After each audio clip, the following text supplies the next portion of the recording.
Good afternoon, everybody. Please be seated. We're here for a celebration. We're here to celebrate the latest step that President Biden is taking to protect, to conserve, and to restore the lands and the waters that all of us cherish. Today, President Biden is restoring protections for 3 magnificent national monuments, and this announcement follows on consultations with a wide variety of stakeholders, and it fulfills a key promise to the American people. Restoring protections for these national monuments is part of this administration's broader commitments to protect our natural and our cultural resources, to honor tribal sovereignty, and to advance environmental justice. President Biden's conservation agenda is also a critical part of how we're tackling the climate crisis. By protecting our ecosystems, we strengthen the power of our soils, our grasses, and our trees to trap carbon pollution. And healthy natural systems build up our resilience against the climate impacts that we know we are already facing. Tapping into these natural climate solutions will protect public health. They will protect us against climate impacts. They will promote biodiversity, and yes, they will grow our economy. That's worth a clap. That's why President Biden, through his Build Back agenda, has also proposed creating, are you ready for it? A new civilian climate corps, which will partner with our unions in putting to work a new generation that looks like America, receiving good benefits and good pay, to restore the health of our public lands, our coasts, our waters, and our forests, and to advance environmental justice and help communities to better prepare for the impacts of a changing climate. And across our administration, we're taking a whole of government approach to conservation and to climate with the agencies that steward so many of our lands and waters, like the Department of the Interior and Agriculture and Commerce. We're all working together to advance wind and solar, to promote climate smart agriculture and forestry, and create good paying union jobs all along the way in implementing these innovative climate solutions. So as we celebrate today's restoration of these 3 national monuments, we're also committed to building back better as we tackle our climate crisis. And with that, I am so honored to introduce my good friend Brenda Mallory, the chair of the White House Council on Environmental Quality, who is leading on our conservation and environmental justice efforts. Brenda.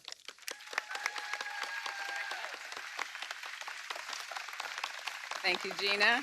It is so great to see all of you in person. I can't tell you how exciting it is to be in person on this day and this event. I want to welcome you to the White House. And I also want to thank you, each and every one of you, from tribal leaders to business leaders to conservation leaders to hunters, anglers, climbers, scientists, educators, and millions of American people. Thank you for speaking up. Thank you for standing up and for fighting to keep a simple but sacred promise that in America, when we protect a place as a national monument, it is to be protected for all time, for all people.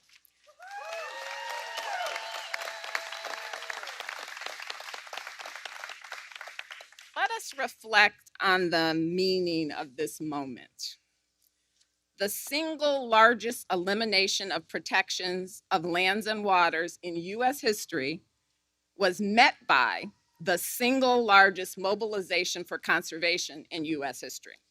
Millions and millions of Americans rallied to help tribes defend Bears Ears, to restore Grand Staircase Escalante, and to safeguard the Atlantic Ocean's first marine national monument. This fight has galvanized a new and powerful vision for conservation in America. A vision in which we act with urgency and ambition to conserve and restore the lands, waters, and wildlife we love and that are disappearing so quickly.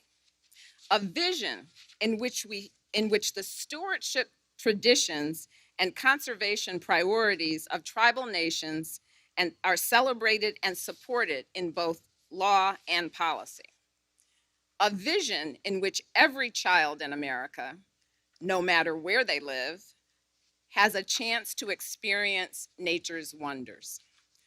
And a vision in which we harness the power of our forest and farms and ocean and coast to keep our climate livable and communities thriving. This is the vision that President Biden, with your help, is pursuing. And let me tell you, there is no one better to stand beside as we drive this work forward than our extraordinary Secretary of the Interior. Ladies and gentlemen, my friend and partner in so many things, Secretary Deb Haaland.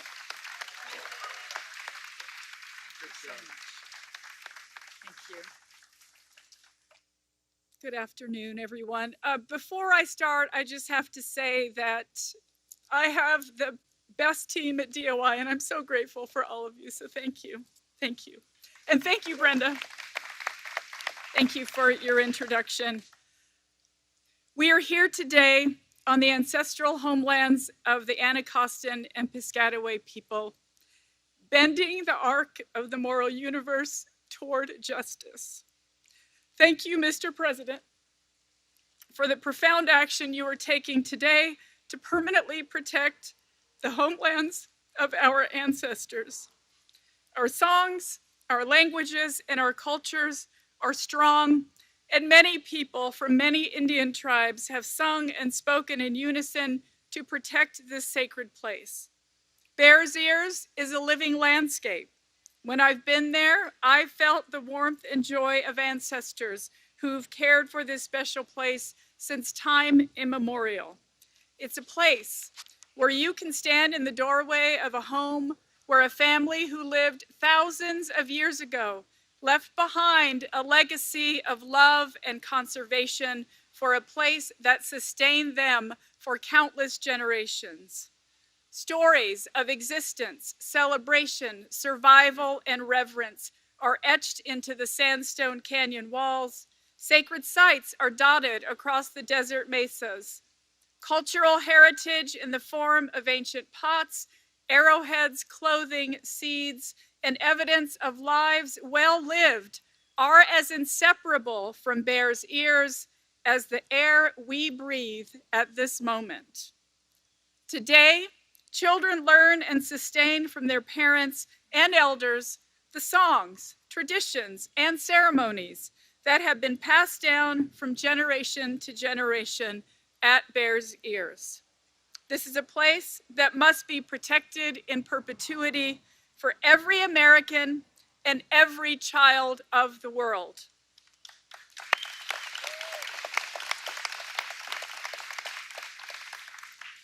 Today's announcement, it's not just about national monuments.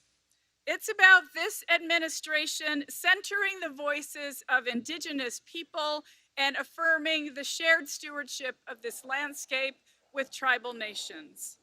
The President's actions today writes a new chapter that embraces Indigenous knowledge, ensures tribal leadership has a seat at the table, and demonstrates that by working together, we can build a brighter future for all of us. We have much more good work ahead. Together, we will tell a more complete story of America. Together, we will conserve and protect our lands and ocean for people, for wildlife, for the climate. Together, we will strengthen our economy with healthy, resilient natural systems. Thank you, Mr. President. Thank you for strengthening the nation-to-nation relationship. Thank you on behalf of all Americans who love and value our cultural heritage. Thank you on behalf of the local communities whose economies are continually benefiting from healthy ecosystems on our public lands, national monuments, and parks. I am so grateful and very proud to serve on your team. And now, it's my distinct honor to introduce you Ladies and gentlemen, the President of the United States of America. Thank you. That's a big deal. Thank you. Yes, it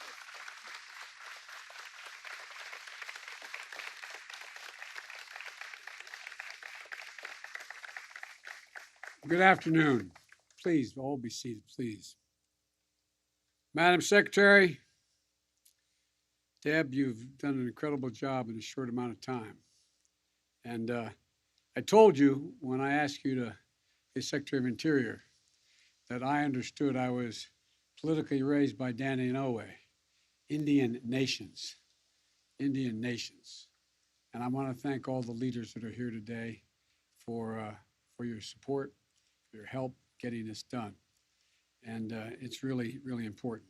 And I want to thank Brenda, the Council of Economic Quality, Environmental Quality, and Gina McCarthy. If you need any translation, talk to me after. Gina, you're the best. You're the best. And I want you to know, although he didn't speak today, I want to thank my buddy Tom Vilsack, Secretary of Agriculture, for being here today because he's about preservation. And Maria, Senator Cantwell, thank you for your really hard, consistent, unrelenting work on these issues. And I also want to thank Michael Bennett the same way. He's been in this and never, from the moment he got elected, has been pushing hard. And Ruben, I want to thank you, Congressman Gallego, for the work you've done and continue to do. I really mean it. This may be the easiest thing I've ever done so far as president. I mean it. I mean it. I got to tell you a quick story. When I was running for office, and I'm embarrassed, I can't remember exactly which state I was in, but a gentleman and I think it was his wife and a little girl said, the little girl said, could I talk to you? And she had this, I couldn't understand what she had in her hand. It looked like a teddy bear or something. And she said, can I talk to you, she wasn't sure what to call me. I wasn't elected yet. Mr. President or Mr. Vice President. I said, sure, what's the matter, honey? She said, I want to give you something. I want to give you some bear's ears. I looked at her and she gave me this little set of bear's ears. She said, you got to promise me. You got to promise me. You'll protect the bear's ears. And I'm thinking, what the heck is we? I mean, at the time, I knew bear's ears, but I didn't quite get it. She said, and her dad said, you know, a national park. I said, oh, yes. She said, and she went and looked, she said, you promise? You promise? And I promised. And it's the easiest promise that I've made in a long time. I'm grateful to the tribal nation leaders and both those who are here with us today and those who are unable to join us. Today, I'm proud to announce the protection and expansion of three of the most treasured national monuments, our most treasured. Based on powers granted to the President under the Antiquities Act, first used more than a century ago by Teddy Roosevelt. First, Bears Ears National Monument in Utah. This is the first national monument in the country to be established at the request of the federally recognized tribes, and a place of healing, as was spoken by the Secretary, a place of reverence, a sacred homeland to hundreds of generations of Native peoples. The last administration reduced the size by 85%, leaving vulnerable more than 1 million acres of cherished landscape. Today, we shall shortly be signing a proclamation to fully restore the boundaries of Bears Ears.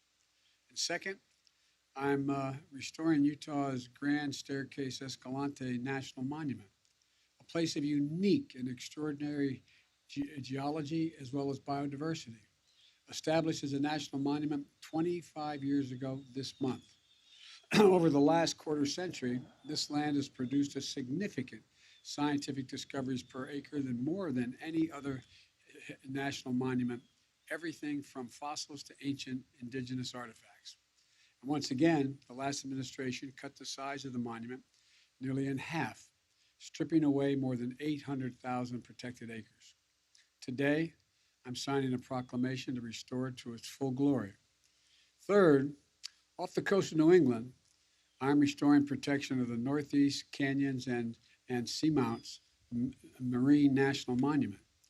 Waters teeming with life, with underwater canyons as deep as parts of the Grand Canyon and underwater mountains as tall as the Appalachians. There's nothing like it in the world. Because its unique biodiversity, marine scientists believe that this is a key to understanding life under the sea. President Obama established it as a national monument 5 years ago, recognizing its irreplaceable value. Again, my predecessor chipped away at its protections. The proclamation I'll be signing today is going to restore protections established by President Obama when this monument was first created. Excuse me. The protection of public lands must not become, I should say, a pendulum that swings back and forth depending on who's in public office. It's not a partisan issue. And I want to thank the members of Congress who have come together to support this important conservation work. And by the way, I might add, as a matter of courtesy, I spoke with both the senators from Utah. They didn't agree with what I was doing, but they were gracious and polite about it, and I appreciate that as well. The truth is, national monuments and parks are part of our identity as a people. There are more than natural wonders. They're the birthright we pass from generation to generation, a birthright of every American. And preserving them is the fulfillment of a promise to our children and all those who will come to leave this world a little better than we found it. But today, our children are 3 times more likely to see climate disasters uproot and unsettle their lives than their grandparents' generation. We have to come together and understand why this work is so critical. When we protect and care for a forest, we're not just preserving the majesty of nature. We're safeguarding water sources and lessening the impact of fires. The impact of fires. We're protecting wetlands. We're not only saving birds and fish and the livelihoods of people who depend on them, we're also shoring up the natural defenses to absorb the fury of hurricanes and superstorms. Nearly 1 in 3 Americans live in a community that has been struck by weather disasters just in the last few months. Hurricanes, wildfires, droughts, heat waves. Both the Build Back Better plan and my bipartisan infrastructure agreement are going to make critical investments, significantly increasing the resilience to these devastating effects on the climate crisis. It includes creation of a civilian climate corps, similar to President Franklin Roosevelt's Civilian Conservation Corps, which is going to put diverse groups of Americans to work doing everything from restoring wetlands to protecting clean water to making forests more resilient against wildfires. My plan also puts Americans on a course to achieve 50 to 52% reduction in greenhouse gas emissions by 2030 and to reach net zero emissions no later than 2050. You know, achieving these ambitious goals is going to require that nature itself play a role. Scientists estimate that the protection and restoration of natural lands and waters can provide nearly 40% of the solutions to climate change. That's why I'm signing these proclamations today as an additional reason. It's also why I'm restoring protections for the Tongass National Forest in Alaska, which I've had the great honor to visit. As a matter of fact, when I was meeting with, back in the days when the senator from Alaska, I was with him after the oil spill on the North Slope, and we stopped in the Tongass Forest, and he sat me at a table in this magnificent restaurant in the middle of the Tongass Forest, which has tree trunks as big as those trees holding up the whole building. It's magnificent. And he sat me with what I kid and call Hoss Cartwright and his family. 4 big guys, really big guys, and they had a lumber company that they were foresting in the area, and they wanted me to support paying for roads into the national forest so they could forest. And we started the conversation. And to make a long story short, when I made it clear I wasn't going to do that, the father turned to his son, who looked like that program at Hoskart, big fella. And he said, I'll bet, I won't use the exact language. He turned to me, I'm across the table. And he's got he and 3 of his sons. And he said, I'll bet this so-and-so, referring to me, and expletive deleted, doesn't realize he's closer to Lexington, Kentucky today than he was when he just flew off the North Slope. And it made the point to me. Alaska's pretty big. There's an awful lot we need to protect. But that's why I'm working to protect Bristol Bay from mining operations that would threaten one of the world's largest salmon runs. That's why I'm refusing to sell out the Arctic National Wildlife Reserve to oil and gas drillers. These protections provide a bridge to our past, but they also build a bridge to a safer, more sustainable future. One where we strengthen our economy and pass on a healthy planet to our children and our grandchildren. Let me close with this. Edward Abbey, a writer who once worked as a ranger at the Arches National Park in Utah, wrote, and I quote, "This is the most beautiful place on earth. There are many such places. Every man, every woman carries in heart and mind the image of the ideal place, the right place, the one true home, known or unknown, actual or visionary." End of quote. Folks, that's the United States of America.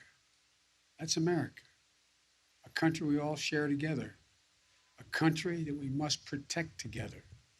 And this is just one more step in doing what other presidents have done, starting with Teddy Roosevelt.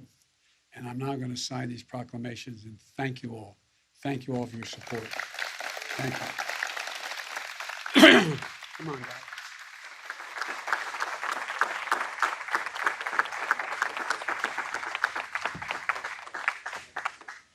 All right.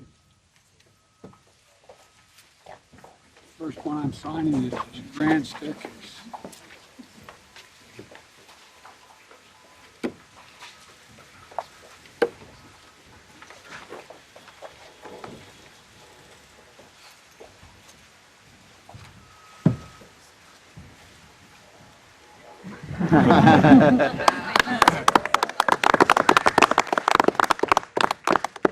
All right. The second one I'm signing is the Bear's Ears. I wish I could remember that little girl's name. I hope she's watching. I hope she's watching. Thank you for signing this, President. It's important. You guys know it better than anybody.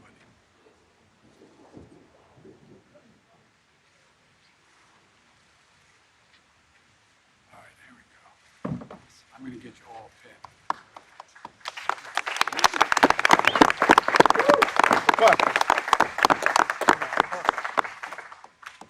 And the third one I'm signing is the Northeast Canyons and Seamounts Marine National Monument. I'm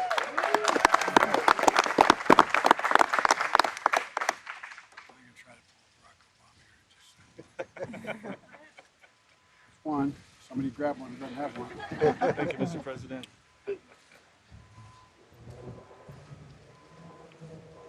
Next one.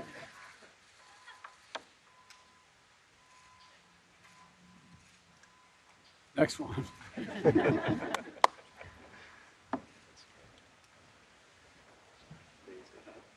Next one. I'm going to do the same back home, Mr. President. Thank you. Next one. I'm gonna start adding middle names.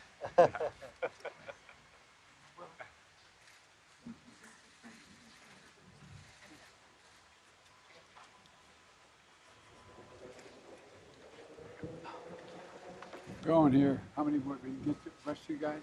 Did you get one, Tom?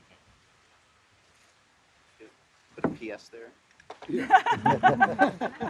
P.S. more to come? Yeah, exactly. Okay, two more.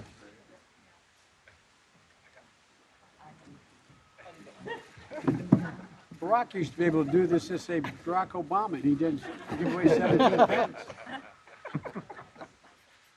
There you go. One more. And if I don't have enough pens, Do a heart sign. everybody get one? Yes, sir. Yes, All right. sir. Thank you.